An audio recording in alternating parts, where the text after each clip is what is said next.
Good morning student. आज आपण मराठी सुलभ भारती इयत्ता 7वी या पाठ्यपुस्तकातील पाठ नंबर 10 पंडिता रमाबाई हा पाठ शिकणार आहोत. या पाठामध्ये अनुप उजागरे या लेखिकेने आपल्याला पंडिता रमाबाई यांच्या कार्याची माहिती सांगितलेली आहे. विद्यार्थी मित्रांनो, पंडिता रमाबाई एक अशी स्त्री होती की स्वतःचं आयुष्य एकदम संघर्षमय आयुष्य होतं.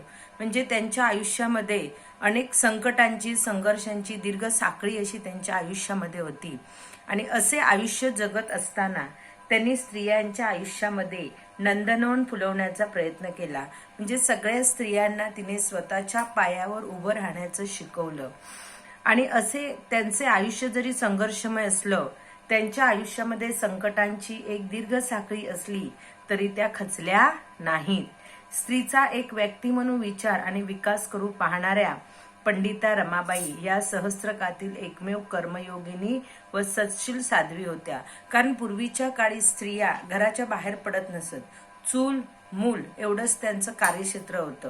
पण स्त्रियांना घरातून बाहेर काढण्याचे काम पंडिता रमाबाई यांनी केले. आणि स्त्रियांसाठी पहिली सभा भरवणाऱ्या कोण असतील तर त्या पंडिता रमाबाई. आणि पहिल्या स्त्री वक्ता म्हणून त्या खूप प्रसिद्ध आहेत. जेव्हा त्यांच्या सभा भरत, जिथे जिथे त्यांचे व्याख्याने असत, सभा असत, भाषणं देत, तेव्हा ते एक नोटीस काढत की घरातील पुरुषांनी, जेव्हा पुरुष या माझ्या सभेला येतील तेव्हा त्यांनी आपल्याबरोबर एक स्त्री आणलीच पाहिजे असा त्यांनी नियम ठेवलेला होता. अशा या कर्मयोगिनी रमाबाई, पंडिता रमाबाई यांच्या कार्याची माहिती आज आपण पाहणार आहोत. पंडिता रमाबाई डॉक्टर अनुपमा उजागरे यांचं पंडिता रमाबाई यांचा जन्म झाला 1949.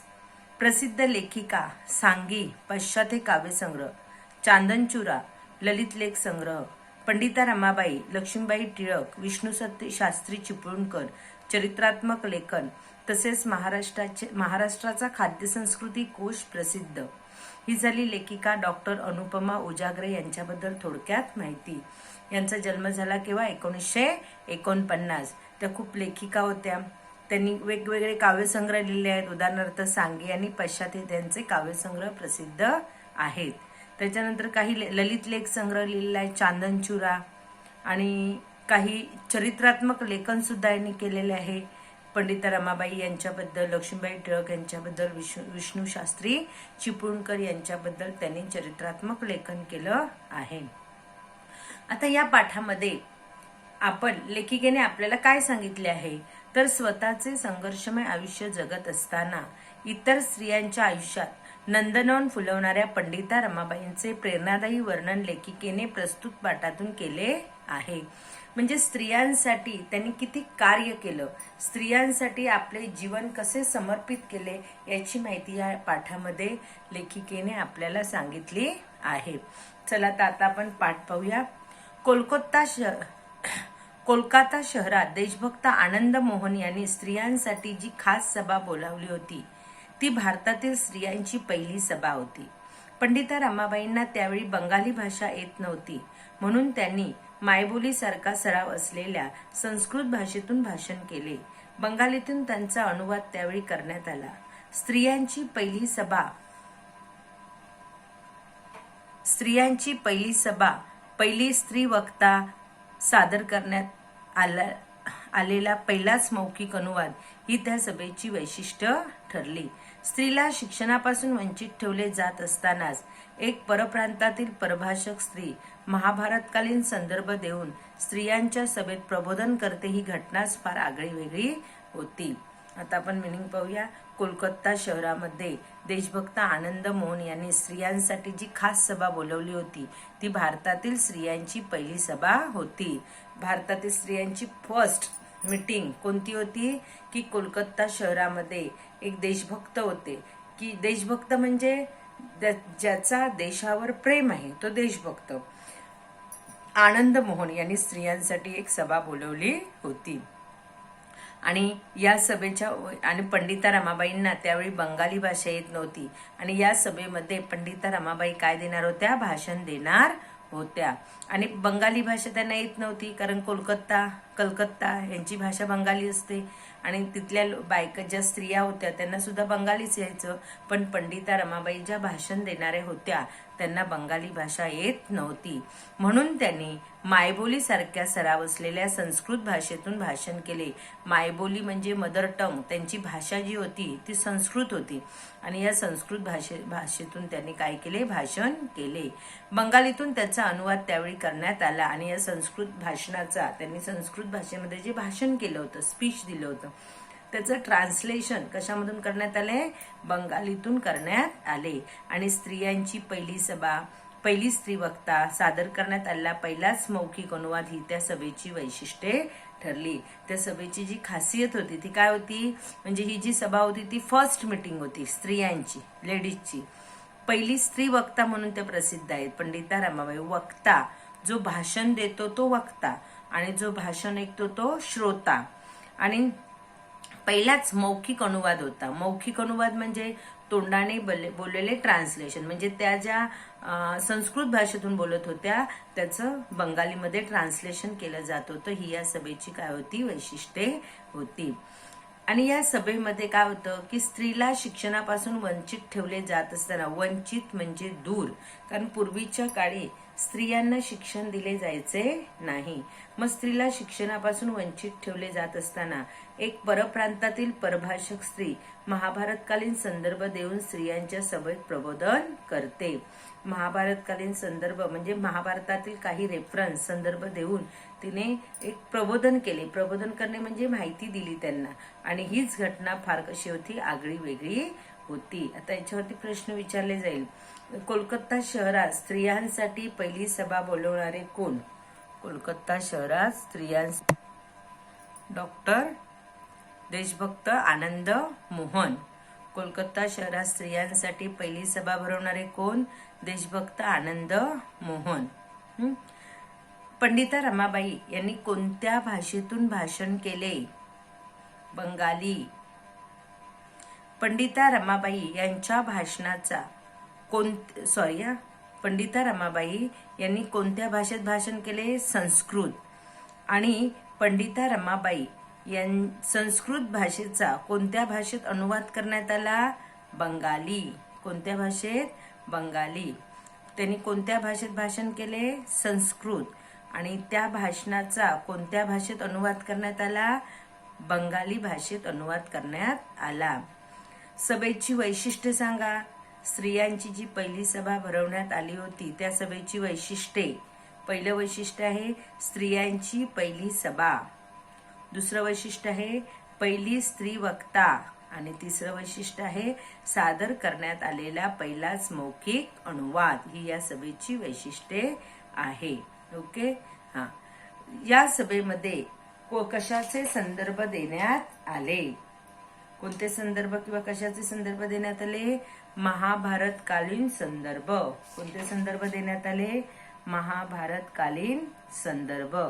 किंवा रमाबाईंनी भाषणात याचे संदर्भ दिले? महाभारतकालीन संदर्भ. नेक्स्ट.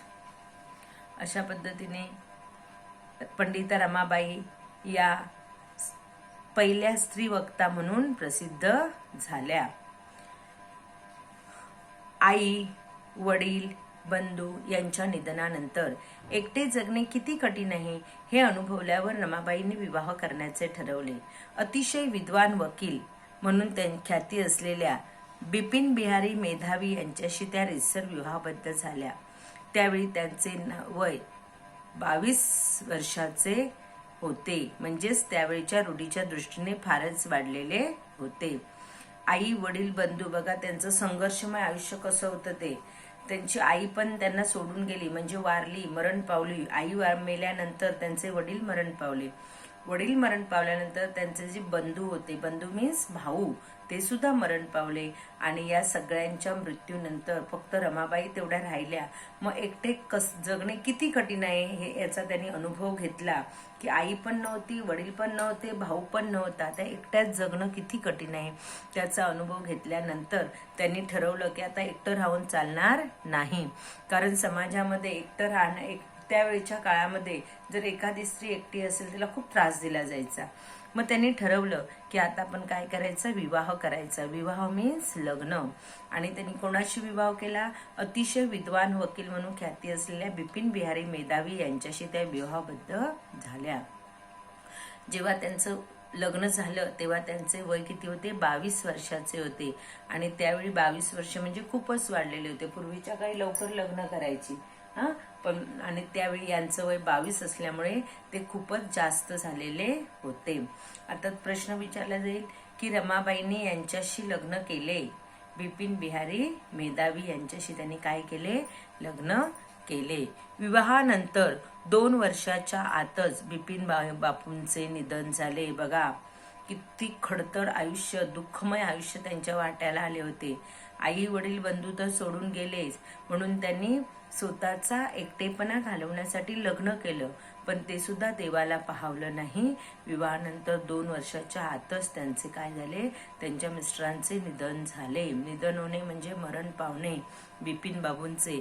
महाराष्ट्रातील सुधारकांच्या विनंतीवरून रमाबाई आपल्या तान्या मुलीला घेऊन पुण्यात आल्या आणि त्यांना एक छोटी मुलगी होती. तान्या मुलीला, तान्या मीन्स छोट्या मुलीला. नंतर लग्न, त्यांचे मिस्टर म्हणजे त्यांचा नवरा वारल्यानंतर महाराष्ट्रामध्ये काही सुधारक होते, म्हणजे क्रांती सुधारक म्हणजे जे एखाद्याच्या आयुष्यामध्ये म्हणजे चांगला सल्ला देणारे जे लोक होते, त्यांनी तिला सांगितले की तू तुझ्या मुलीला घेऊन कुठेही चल, पुण्याला जा. त्यांचे पहिले व्याख्यान न्यायमूर्ती रानडे यांच्या घरी झाले. जेव्हा त्या पुण्याला आल्या तेव्हा त्यांनी पहिलं स्पीच दिलं. व्याख्यान मीन्स स्पीच. ते कोणाच्या घरी झालं, न्यायमूर्ती रानडे यांच्या घरी झाले. तिथेच प्रत्येक आठवड्यात एकेका घरी त्यांचे व्याख्यान व्हावे असे ठरले. आणि बाई माणूस बोलते तरी कशी, ही पाहण्याची उत्कंठा प्रत्येक पुरुषाला लागली होती. व्याख्यानाला येणाऱ्याने आपल्यासोबत घरातल्या एका व्यक्तीला आणल्याशिवाय प्रवेश मिळणार नाही, अशी पंडिता रमाबाईंच्या व्याख्यानाच्या निमंत्रणपत्रिकेत एक अट घातलेली असे. अशी आठवण आपल्या सासऱ्यांबरोबर सभेला गेलेल्या काशीनाथ कानेटकरांनी लिहून ठेवली. जेव्हा पती निधन पावले तेव्हा पंडिता रमाबाई कुठे गेल्या, पुण्याला गेल्या. आणि तिथे गेल्यानंतर त्यांनी पहिलं स्पीच दिलं. आणि ते स्पीच कोणाच्या घरी दिले, न्यायमूर्ती रानडे यांच्या घरी दिले. आणि त्यांचं स्पीच ऐकण्यासाठी लोकांची गर्दी असायची, कारण बाई माणूस बोलते कशी. कारण पूर्वीच्या काळी स्त्री ही घराच्या बाहेर पडायची नाही, पण इथे तर एक स्त्री भाषण देते आहे, सभा भरवते आहे, आणि ती स्त्री कशी बोलते हे पाहण्याची उत्कंठा प्रत्येक पुरुषाला लागली होती. उत्कंठा म्हणजे कशी बोलते हे पाहण्याची उत्कंठा लागणे म्हणजे उत्सुकता लागणे. उत्कंठा लागणे, उत्सुकता लागणे. आणि व्याख्यानात तिने एक निमंत्रण पत्रिका, एक इन्व्हिटेशन कार्ड तयार केलं होतं रमाबाईने. आणि त्यात त्यांनी लिहिलं होतं की घरातल्या एका स्त्रीला, जो पुरुष माझ्या व्याख्यानाला येईल त्यांनी घरातल्या एका स्त्रीला आणल्याशिवाय प्रवेश मिळणार नाही, अशी पंडिता रमाबाईंच्या व्याख्यानाच्या निमंत्रण पत्रिकेत एक अट घातलेली असेल. निमंत्रण पत्रिका मीन्स इन्व्हिटेशन कार्ड. अशी आठवण आपल्या सासऱ्यांबरोबर सभेला गेलेल्या काशीबाई कानेटकरांनी लिहून ठेवली आहे. काशीबाई कानेटकर मराठीतील थोर लेखिका, यांनी एक आठवण सांगितली आहे. त्या सुद्धा या सभेला गेलेल्या होत्या. त्या आपल्या सासऱ्यांबरोबर गेल्या होत्या. तेव्हा त्यांना सुद्धा जी निमंत्रण पत्रिका मिळाली होती त्यात असेच लिहिलेले होते. आता याच्यावर प्रश्न विचारला जाईल, रमाबाई आपल्या तान्या मुलीला घेऊन कोठे आल्या, पुण्याला. रमाबाईंचे पुण्याला पहिले व्याख्यान कोणाच्या घरी झाले, न्यायमूर्ती रानडे यांच्या घरी झाले. रमाबाईंनी आपल्या निमंत्रण पत्रिकेत कोणती अट घातली होती, घरातल्या एका स्त्रीला आणल्याशिवाय प्रवेश मिळणार नाही, अशी अट त्यांनी घातली होती. Okay, next. स्त्रियांनी शिकले व शिकवले पाहिजे, त्यासाठी आपल्या मातृभाषेचे अचूक ज्ञान प्राप्त केले पाहिजे. शिक्षिका म्हणून उभ्या राहण्यासाठी स्त्रियांना प्रोत्साहन म्हणून शिष्यवृत्त्या दिल्या पाहिजेत, अशी शिफारस त्यांनी हंटर कमिशनकडे केली. पंडिता रमाबाई यांनी सांगितलं की स्त्रियांनी शिकले आणि शिकवले पाहिजे, की शिकले आणि दुसऱ्यांना शिकवले पाहिजे. त्यासाठी त्या स्त्रियांना आपल्या भाषेचे, मातृभाषा मीन्स मदर टंगचं ज्ञान असलं पाहिजे, नॉलेज असले पाहिजे. आणि शिक्षिका म्हणून उभ्या राहण्यासाठी स्त्रियांना प्रोत्साहन म्हणून शिष्यवृत्त्या दिल्या पाहिजे. आता दुसऱ्यांना शिकवण्यासाठी त्या स्त्रिया शिक्षिका, टीचर बनल्या पाहिजे की नाही.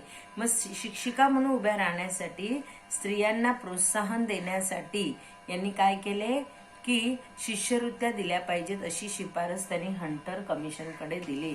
शिष्यवृत्ती म्हणजे काय की शैक्षणिक फीची माफी, याला आपण सवलत, म्हणजे शिक्षण घेण्यासाठी स्त्रियांना सवलत दिली पाहिजे, कन्सेशन दिलं पाहिजे अशी शिफारस, अशी तक्रार त्यांनी कोणाकडे केली, हंटर कमिशनकडे केली.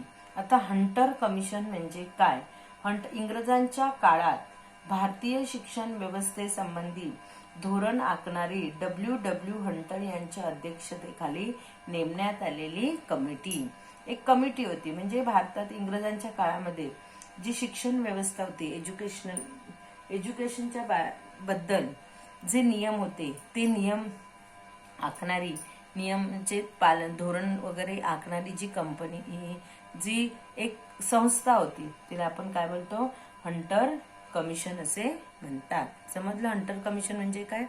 आणि ती शिफारस त्यांनी हंटर कमिशनकडे केली. प्रश्न विचारला जाईल की पंडिता रमाबाईंनी हंटर कमिशनकडे कोणती शिफारस केली. मग हे पूर्ण आन्सर येणार.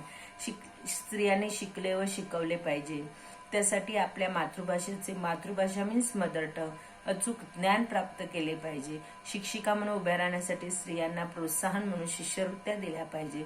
शिष्यवृत्त्या म्हणजे सवलत, कन्सेशन, अशी शिफारस त्यांनी हंटर कमिशनकडे केली. अनाथ, अपंग, विधवा अशा स्त्रियांची सेवा करून त्यांना स्वावलंबी जीवन जगता यावे यासाठी कार्य करण्याचा आपला निश्चय रमाबाईंनी पुणे, मुंबई, अहमदाबाद इथल्या पुढाकारांना व धनवानांना कळवला की जे अनाथ आहेत, अपंग आहेत, विधवा, ज्या स्त्रिया अनाथ आहेत, अनाथ म्हणजे ज्यांना कुणीही नसतं, ज्या मुलांना आई वडील वगैरे नसतात त्यांना आपण काय बोलतो, अनाथ बोलतो. मग अनाथ, अपंग, हँडिकॅप, विधवा म्हणजे ज्यांचा नवरा मेलेला असतो, पती ऑफ झालेला असतो, त्याला विधवा, अशा स्त्रियांची सेवा करून त्यांना स्वावलंबी जीवन जगता यावे यासाठी कार्य करण्याचा आपला निश्चय रमाबाईंनी पुणे, मुंबई, अहमदाबाद इथल्या पुढाकारांना व धनवानांना कळवला की स्त्रियांना स्वतःच्या पायावर, ज्या विधवा आहेत, ज्या अपंग आहेत, ज्या अनाथ स्त्री आहेत, त्यांना स्वतःच्या पायावर उभे करण्यासाठी, त्यांना स्वावलंबी म्हणजे सेल्फ डिफेंड असे जीवन जगता यावे यासाठी कार्य करण्याचा आपला निश्चय त्यांनी, जे धनवान लोक होते, जे श्रीमंत लोक होते, जे पैसेवाले लोक होते, त्या लोकांना त्यांनी कळवला. कुठले लोक ते, पुणे, मुंबई, अहमदाबाद इथल्या पुढाकारांना व धनवानांना कळवला. परंतु अशा या कार्याची समाजाला काही गरज आहे हा विचारच काहींना पटला नाही. कारण पूर्वीच्या काळी स्त्रियांना दुय्यम स्थान दिलं जायचं, स्त्रियांना शिक्षण वगैरे दिलं जायचं नाही, त्यावेळेच्या समाजाला ते मान्य नव्हतं. तुम्हाला माहितीच आहे की सावित्रीबाई फुले या सुद्धा स्त्रियांना शिकवणाऱ्या पहिल्या स्त्री शिक्षिका होत्या. त्यांनी स्त्रियांना घराच्या बाहेर काढलं. मग अशा पद्धतीने रमाबाईंनी सुद्धा सावित्रीबाईंच्याच पावलावर आपले पाऊल ठेवले. पण त्यावेळच्या लोकांना ते मान्य नव्हते. त्यांना वाटायचं की स्त्रियांनी शिकणे हे काही गरजेचं नाहीये. म्हणून इथे म्हटलेलं आहे अशा कार्याची समाजाला काही गरज आहे हा विचारच काहींना पटला नाही. एका उदार गृहस्थाने 10,000 रुपये देऊन त्या रकमेत रमाबाईंनी त्यांचे 40,000 रुपयात होणारे काम करून दाखवावे अशी अट घातली. एका तर गृहस्थाने सांगितलं रमाबाईंना किती रुपये दिले, 10,000, 10,000 दिले. आणि त्या रकमेमध्ये त्यांनी सांगितले की 10,000मध्ये 40,000 रुपयामध्ये होणारे काम करून दाखवा अशी त्यांनी काय घातली, त्यांना अट घातली. त्याच्यावर प्रश्न विचारला जाईल की रमाबाईंनी कोणत्या स्त्रियांना स्वावलंबी जीवन जगण्यासाठी प्रयत्न केले. रमाबाईंनी कोणत्या स्त्रियांना स्वावलंबी जीवन जगण्याचा प्रयत्न केला. अनाथ, अपंग आणि विधवा. त्यांनी आपल्या कार्याची माहिती कोणत्या धनवानांना कळवली. आपल्या कार्याची माहिती कोणत्या धनवान म्हणजे रिच, पैसेवाला, पुणे, मुंबई, अहमदाबाद इथल्या एका गृहस्थाने रमाबाईंना किती रुपये दिले? 10,000. त्या रकमेमध्ये किती रुपयाचे काम करून दाखवायला सांगितले? 40,000. 40,000 रुपयाचे काम करून दाखवायला सांगितले. मला भारतातील सर्व स्त्रिया सारख्याच आहेत. जेथपर्यंत माझ्या शरीरात रक्ताचा एक बिंदू मात्र आहे तेथपर्यंत आपल्या स्त्री जातीचे कल्याण व सुधारणा करण्याच्या कामातून मी पराडमुक्त होणार नाही. त्यांनी सांगितलं पराडमुक्त होणार नाही म्हणजे मी पाठ फिरवणार नाही, की मला भारतामध्ये जेवढ्या सर्व स्त्रिया आहेत त्या सारख्याच आहेत आणि जोपर्यंत माझ्या शरीरामध्ये रक्ताचा एक बिंदू मात्र आहे, म्हणजे जोपर्यंत माझ्या शरीरामध्ये एक बिंदू मात्र म्हणजे थेंब माझ्या शरीरामध्ये रक्त आहे तोपर्यंत मी स्त्री जातीचे कल्याण व सुधारणा करण्याच्या कामापासून पराडमुक्त होणार नाही. कल्याण म्हणजे चांगले, वेलफेअर. सुधारणा म्हणजे डेव्हलप. म्हणजे जोपर्यंत माझ्या शरीरामध्ये रक्त आहे, खून आहे, जोपर्यंत मी जीवन आहे तोपर्यंत मी स्त्रियांच्या विकासासाठी झटणार. आणि मी एक व्रत घेतलंय. व्रत घेणे म्हणजे वसा घेणे, की स्त्री जातीची सुधारणा करण्याचे मी काय घेतले? हे व्रत धारण केले आहे. म्हणजे स्त्रियांमध्ये मी स्त्रियांना डेव्हलप करणार. रमाबाईंच्या या उद्गारावरून त्यांना एकूणच स्त्रियांबद्दल, स्त्री जाती विरुद्ध किती अपार प्रेम, स्त्री जातीविषयी किती अपार प्रेम होते, याचे दुःख दूर करण्याविषयी किती तळमळ होती ही दिसून येते. आणि याच्यावरून आपल्याला समजतं की रमाबाईंना स्त्री जातीविषयी किती प्रेम होते आणि त्यांचे दुःख करण्यासाठी किती तळमळ होती हे आपल्याला दिसून येते. ओके, पुढचा लेसन आपण नेक्स्ट लेक्चरला पाहू. आता मी याच्यावर प्रश्न विचारते की रमाबाईंनी, तुम्हाला एक प्रश्न विचारला जाईल की रमाबाईंचे स्त्रियांवरती अपार प्रेम होते हे त्यांच्या कोणत्या उद्गारावरून समजते? की त्यांनी सांगितले ना की जोपर्यंत माझ्या शरीरात, मला भारतातील सर्व स्त्रिया सारख्याच आहेत. या पॅरेग्राफ्समध्ये आपल्याला त्याचं उत्तर पूर्ण मिळणार आहे की भारतातील की रमाबाईंना स्त्रियांविषयी प्रेम आहे. हे कोणत्या उद्गार? हे त्यांच्या मुखातून आलेले उद्गार आहेत की मला भारतातील सर्व स्त्रिया सारख्याच आहेत. जेथपर्यंत माझ्या शरीरात रक्ताचा एक बिंदू मात्र आहे तेथपर्यंत आपल्या स्त्री जातीचे कल्याण मीन्स वेलफेअर व सुधारणा करण्याच्या कामापासून मी पराडमुख होणार नाही. पराडमुख होणे म्हणजे पाठ फिरविणे. स्त्री जातीची सुधारणा करण्याचे व्रत मी धारण केले आहे. या उद्गारावरून आपल्याला समजते की रमाबाईंचे स्त्रियांवर किती प्रेम होते. ओके, पुढचा पाठ आपण नेक्स्ट लेक्चरला पाहू. Okay, thank you student.